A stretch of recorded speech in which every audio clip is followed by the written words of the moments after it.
తాకట్టులో ఉన్న బంగారాన్ని విడిపించి ఆ రోజు ఆన్లైన్ రేటుకే మేము కొంటాం. Sharma gold company.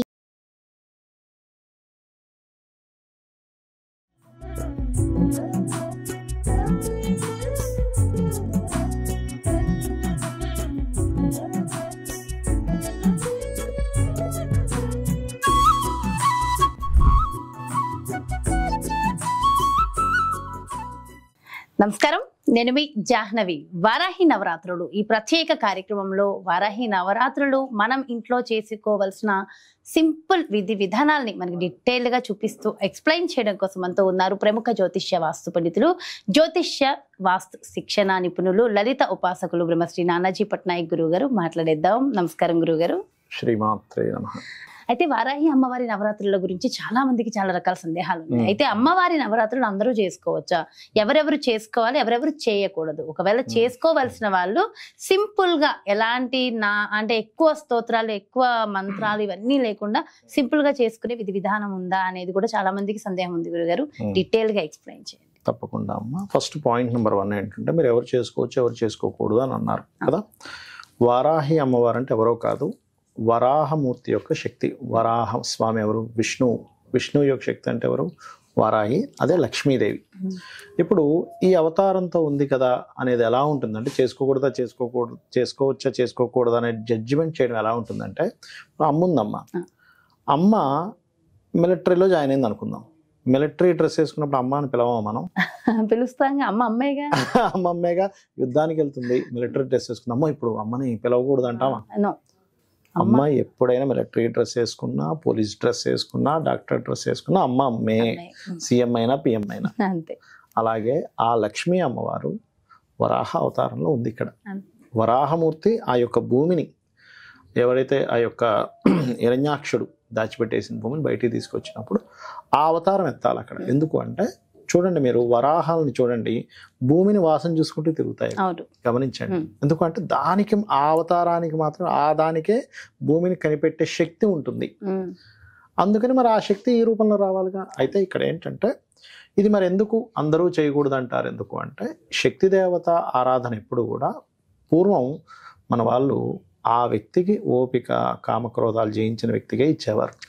లేని పక్షంలో ఏమవుతుందంటే, ఈ వ్యక్తి అనవసరంగా కోపద్వేషాలు కనుక వెళ్ళినట్లయితే అది అతనికి మంచిది కాదు, అతనితో గొడవ పెట్టుకున్న వాళ్ళకి మంచిది కాదు, ఇద్దరికీ నష్టం అని చెప్పని అలా ఓపిక ఉన్న వాళ్ళకి ఇచ్చేవారు. అయితే అది ఎంత గురువుల లెవెల్లో బీజాక్షరాలు చేసే వాళ్ళకి, నార్మల్గా అష్టోత్తరాలు చదువుకోవడానికి పెద్ద ఇబ్బంది ఉండదు, స్తోత్రం చేసుకోవడానికి, నమస్కారం చేసుకోవడానికి. అయితే ఇది 9 రోజులు నిత్య పూజ ఉంటుంది. కానీ మనకి ఆ 9 రోజులు స్పెసిఫిక్గా ఉండే నక్షత్రాన్ని బట్టి కొన్ని నైవేద్యాలది మార్చుకోవడము, కొన్ని పుష్పాలతో చేయడము, ఇట్లాంటివి కొన్ని మార్పులు చేసుకున్నప్పుడు మాత్రం దాని రిజల్ట్ ఇంకొంచెం ఎక్కువగా వస్తుంది. ఎందుకంటే అమ్మవారిని కనుక మీరు చూసినట్లయితే చేతిలో రోకలి, ఒక చేతిలో రోకలి, ఒక చేతిలో నాగలి ఉంటుంది. అంటే ఏమిటి?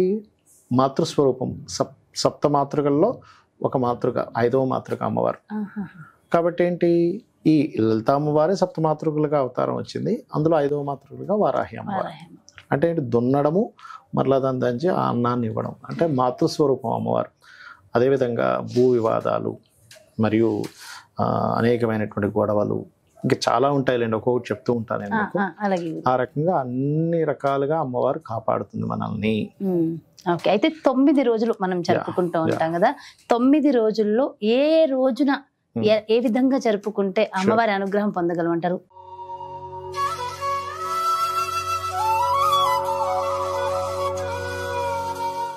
అయితే గురువుగారు, ఆదివారము 2వ రోజు వచ్చింది కదా, మరి ఆ 2వ రోజు ఆచరించవలసిన విధి విధానం ఏమిటి? అసలు ఆ రోజు స్పెషల్ ఏంటి? మనకి ఆదివారం ఏమైందంటే భానుపుష్యమి యోగం ఏర్పడింది. భానుపుష్యమి అంటే ఆదివారం నాడు పుష్యమి నక్షత్రం.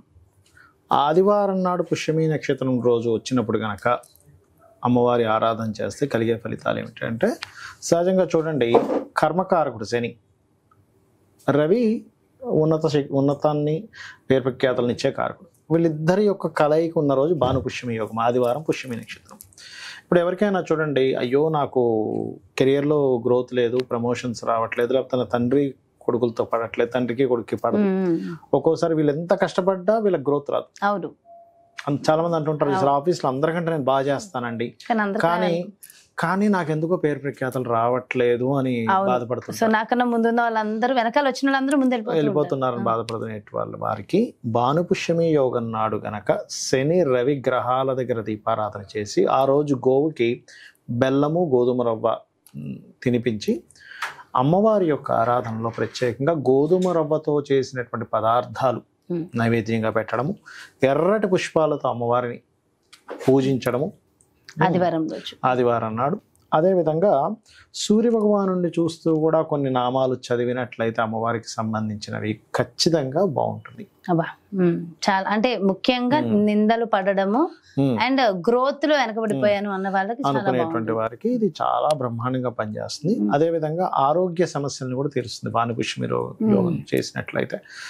ఇక్కడ ఏంటంటే కర్మని తగ్గించేటువంటి యోగం ఎక్కువగా ఉంటుంది భానుపుష్యమి యోగం రోజు చేసినట్లయితే. ఇది పర్టికులర్గా ఏంటంటే సంతాన ప్రాప్తి లేదు, సంతానం లేదనుకోండి, ఈ భానుపుష్యమి యోగం రోజు సంకల్పం అమ్మవారికి, అమ్మ నాకు సంతానం కలగట్లేదు, లేదా లేట్ సంతానం ఉంటుంది, కొంతమందికి సంతానం ఉంటుంది కానీ చాలా లేట్ అయ్యే యోగాలు ఉంటాయి, డాక్టర్స్ చెక్ చేస్తే ఏమీ లేదంటూ ఉంటారు.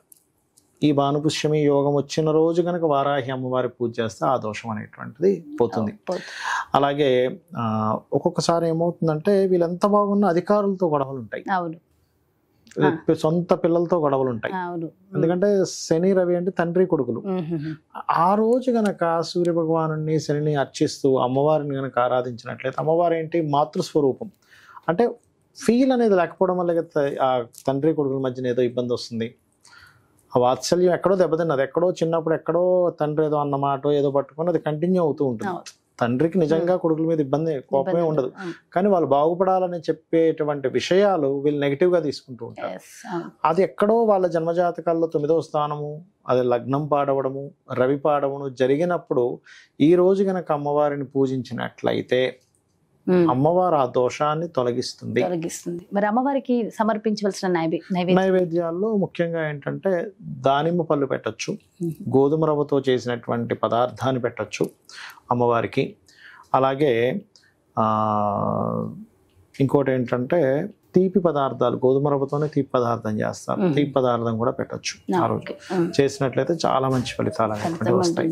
ముఖ్యంగా అధికార సంబంధించిన రవివారం కదా, ఆదివారం కదా, సూర్య భగవానుడికి సంబంధించింది కదా, అధికార సంబంధించినటువంటి విషయాల్లో అధికారులతో ఇబ్బంది ఉన్న, ఒక్కోసారి రాజకీయ నాయకులతో ఇబ్బంది ఉంటుంది కొంతమందికి, అట్లాంటి విషయాల్లో. ఇంకొకటి మనం ప్రత్యేకంగా అమ్మవారి యొక్క ఆరాధన ఈ యొక్క అంటే భూ వివాదాలకు ప్రత్యేకంగా చెప్తూ ఉంటారు. ఆ భూ వివాదాలు ముఖ్యంగా కొంతమంది రాజకీయ నాయకుల ద్వారా ఏర్పడతాయి. ఎవరో వేరే అతను, ఆయన చాలా పెద్ద వ్యక్తి, రాజకీయంలో పలుకుబడి ఉందట, ఆయన కబ్జా చేసేట, కానీ అమ్మో అంత పెద్ద వ్యక్తితో మనం ఎట్లా వెళ్ళి మాట్లాడతాం, అది కాని పని వదిలేస్తుంటారు. అలాంటప్పుడు కూడా, ఎందుకంటే ఎవరి ముందైనా అమ్మవారి ముందు ఎవరు గొప్ప కాదు కదా, అలాంటి సమస్యలు కూడా తీరుస్తుంది అమ్మవారు. అద్భుతమైన రోజు ఆదివారం. అందులో ముఖ్యంగా ఆదివారం ఒకవేళ గవర్నమెంట్ పనులు అవ్వాలి, అప్పుడు పసుపు గంధము కలిపిన అక్షింతలతో పూజించడం, సామరస్యం పెరగాలి, అప్పుడు పసుపు గంధంతో పాటు పసుపు రంగు పుష్పాలతో కూడా పూజించినట్లయితే కూడా క్లియర్ అవుతాయి ఆ సమస్యలు.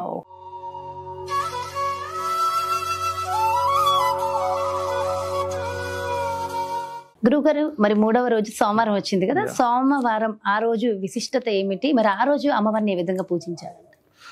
సోమవారం రోజు ఏంటంటే పుష్యమి ఆశ్లేష నక్షత్రాలు కొంత కలయిక ఉంది ఆ రోజు, మరియు దాంతోపాటు సోమవారం ఏర్పడింది. ఆ రోజు తెల్లటి పుష్పాలతో గనక అమ్మవారిని ఆరాధించడం చేసినట్లయితే మానసిక రుగ్మతలు ఉంటాయి కొంతమందికి, అంటే చిన్న చిన్న విషయాలకే మనం బాధపడిపోతూ ఉంటాం, లోన్లీ ఫీల్ అయిపోతూ ఉంటారు, అమ్మో ఏదో అయిపోతుందని గాబరా పడుతూ ఉంటారు. అటువంటి దోషములు తొలగిస్తుంది అమ్మవారు. మానసికంగా కృంగిపోతూ ఉండేటువంటి వారికి చేయడం. అదే విధంగా ప్రత్యేకంగా ఆ రోజు అంటే సోమవారం నాడు చేసేటువంటి పూజ చేసిన తర్వాత పెరుగన్నాన్ని నైవేద్యము, అదే విధంగా పాయసం నైవేద్యం పెట్టచ్చు, దద్దోజనం కూడా పెట్టచ్చు కావాలంటే.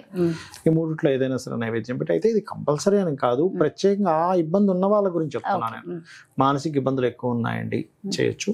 అదేవిధంగా ఆ రోజు ప్రత్యేకంగా కుంకుమ పసుపుతో అమ్మవారి యొక్క నెలవంకకి పూజ చేసినట్లయితే, అమ్మవారికి నెలవంకలా చేశారు, పూజ చేసినట్లయితే మరింత మంచి ఫలితాలు వస్తాయి. ఓకే, సో మానసికంగా చింతన ఆ చింతన ఉండేటువంటి వారికి ఆ యొక్క క్లారిటీ అనేటువంటిది వస్తుంది. మరియు ఇంకొంతమందికి సంతానం విషయంలో మాటిమాటికి ఫెయిల్ అయిపోతుంటుంది, అంటే గర్భం దాలుస్తారు, ఫెయిల్ అయిపోతుంది. అలాంటప్పుడు అమ్మవారి యొక్క ఉదర భాగం దగ్గర కనుక పసుపుతో పూజ చేసినట్లయితే కూడా ఆ యొక్క ప్రాప్తిని అమ్మవారు ఇస్తుంది. మరియు మోసపోతుంటారు ప్రతి ఒక్కరు, కొన్నిసార్లు వ్యాపారంలో కావచ్చు, బంధువర్గంలో కావచ్చు, నిందలు పడ్డము, మోసపడాలు జరుగుతుంటాయి. ఈ రోజు కనుక తెల్లటి పుష్పాలతో పూజించడము, అమ్మవారికి తెల్లటి మాలని సమర్పించడము, పెరుగన్నాన్ని ఎక్కువగా నైవేద్యం పెట్టి వాటిని అందరికీ పంచడం చేయడం వల్ల కూడా మనకి మోసపోయేటువంటివి తగ్గుతాయి. అదేవిధంగా కొన్ని మూమెంట్ ఉంటుంది, అంటే అట్లాగా ఇక్కడ నుంచి షిఫ్ట్ అవ్వాలి, ప్రమోషన్స్ లేదా ట్రాన్స్ఫర్ అవ్వాలి, ట్రాన్స్ఫర్ అవ్వట్లేదని ఎప్పటి నుంచో ఇబ్బంది పడుతుంటారు. అటువంటి వారు కూడా ఈ రోజు తెల్లటి పుష్పాలతో చేయడం ద్వారా ఇబ్బంది అనేది తగ్గుతుంది. అండ్ ఇంకోటి ఏంటంటే కొంతమందికి హెల్త్ ఇష్యూస్లో బ్రీతింగ్ రిలేటెడ్ ఇష్యూస్ ఉంటాయి కొంతమందికి. ఇప్పుడు ఈ చలికాలం వచ్చిందనుకోండి, వాళ్ళకి ఇంకా ఎక్కువైపోతుంది, దగ్గు, కాఫ్ ఇవి ఎక్కువ అవుతూ ఉంటాయి. అటువంటి వాటికి కూడా బ్రహ్మాండంగా పనిచేస్తుంది. తల్లితో ఏదైనా విభేదాలు లేదా అత్తగారితో గొడవలు ఉన్నాయి, కొంతమంది చూడండి అత్తగారితో ఎక్కువ గొడవలు ఉంటుంది, లేకపోతే ఆడపడుచుతో గొడవ ఉంటుంది, అంటే మనస్పర్ధలు ఉంటూ ఉంటాయి. చంద్రుడు మనసుకు కారకుడు కదా. అటువంటి ఉంటే కూడా ఏంటంటే ఇక్కడ మనం పూజ చేసేటప్పుడు అమ్మవారికి చెప్పుకోవాలమ్మా నాకు ఈ ప్రాబ్లం ఉంది. అయితే ఇక్కడ ఏంటంటే మీరు అధర్మంగా ఉండి వాళ్ళ మీద ఏదో నెపం పెట్టేసి అమ్మవారి పూజిస్తే అమ్మవారికి అన్నీ తెలుసు. అమ్మవారి పేర్లలో వార్తాని అంటారు. అంటే వార్తాని అంటే ఏమిటంటే అమ్మవారి ప్రతిదీ తెలిసిన ప్రతిదీ లలిత అమ్మవారికి అందిస్తుంటారు. అమ్మవారు వార్తలు అందిస్తుంటారు, వార్తాని అంటారు. అందుకని మీరేదో అమ్మవారికి తెలియదులే, నేను ఏదో కోరేసుకుంటూ అవుతుందంటే కాదు. మీరు ధర్మంగా మీరు మాత్రం కరెక్ట్ గా ఉండి అవతల వాళ్ళు మిమ్మల్ని మనసు ఇబ్బంది పెడుతున్నారు, మానసికంగా ఇబ్బంది పెడుతున్నారు, మీరు ఒక దగ్గర మూమెంట్ కదులుదామంటే కదలనివ్వట్లేదు, మీకు ఒక ట్రాన్స్ఫర్ రావాలంటే రానివ్వలేకపోతున్నారు, ఆడపడుచులతో ఇబ్బంది ఉంది, అత్తగారితో ఇబ్బంది ఉంది, ప్రయాణాల్లో ఎక్కువ ఇబ్బంది పడుతున్నారు, మానసికంగా ఎక్కువ ఇబ్బంది పడుతున్నారు అన్నప్పుడు అమ్మవారికి తెలుస్తుంది మీ కోరిక చేసినట్లయితే ఆ యొక్క ఇబ్బందులు అనేవి పూర్తిగా తగ్గుతాయి. చాలా చాలా చాలా సంతోషం గురువు గారు, డీటెయిల్ గా ఎక్స్ప్లెయిన్ చేశారు. Thank you so much. శ్రీమాత్రే నమః. సో చూసారు కదండి, మరి 3వ రోజు సోమవారము అమ్మవారికి ఏ విధంగా పూజ చేయాలి, ఎలాంటి కోరికలు నెరవేరుతాయి, ఎలాంటి నైవేద్యాన్ని సమర్పించాలి, సో చాలా డీటెయిల్ గా ఎక్స్ప్లెయిన్ చేశారు కదా గురువు గారు. మరో ప్రత్యేకమైన కార్యక్రమంతో మళ్ళీ మీ ముందుకు వచ్చేస్తాను. నమస్కారం. సుమన్ టీవీలో మీ పర్సనల్ అండ్ బిజినెస్ ప్రమోషన్స్ కోసం కింది నెంబర్కి కాంటాక్ట్ చేయండి.